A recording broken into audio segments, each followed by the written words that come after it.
আর বাংলাদেশের স্বাধীনতা মানুষকে পদানত করে রাখতে পারবে না।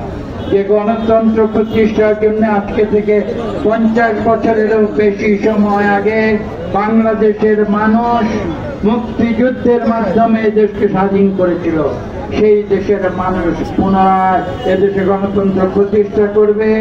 এই সরকারকে বাধ্য করবে, তারা পদত্যাগ করবে। এইখানে নতুন একটি নিরপেক্ষ নির্বাচন কমিশন তৈরি করা হবে, তাদের মাধ্যমে একটি সুষ্ঠু নিরপেক্ষ নির্বাচন হবে এবং সেই নির্বাচনে বাংলাদেশের 18 কোটি মানুষ যাকে চায় তারা এদেশ পরিচালনা করবে, তারা এদেশের সরকার পরিচালনার দায়িত্ব গ্রহণ করবে, অন্য কেউ নয়। দেশনেত্রী বেগম খালেদা জিয়ার কথা বলতে গেলে এখানে সারাদিন যদি আমি কথা বলি, সারা রাত যদি আমি কথা বলি, এ কথা বলে শেষ করা যাবে না।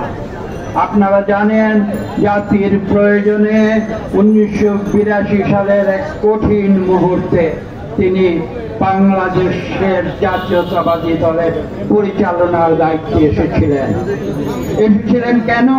স্বেচ্ছায় নয়, বিএনপির নেতা কর্মী তথা বাংলাদেশের মানুষের আহ্বানে আমরা জোর করে তাকে একটি ছোট্ট সংশোধনী দিচ্ছি, একটু মনে রাখবেন। ফজলুল হক খালের কথা জনাব রফিকুল ইসলাম বলেছেন, তার প্রথম নির্বাচিত সহ সভাপতি ছিলেন আমি নয়, আমার পিতা মরহুম আব্দুল মোমেন খান, শহীদ প্রেসিডেন্ট জিয়াউর রহমানের ছাত্র। আমি একথা বলছি এই কারণে যে শহীদ প্রেসিডেন্ট জিয়াউর রহমান এমন একটি রাষ্ট্র বিনির্মাণ করেছিলেন, শুধু দেশকে স্বাধীন করেনি, স্বাধীনতার ঘোষণা এমন একটি রাষ্ট্র বিনির্মাণ করেছিলেন যেখানে তিনি বহুদলীয় গণতন্ত্র পুনঃপ্রতিষ্ঠা করেছিলেন। বাকশাল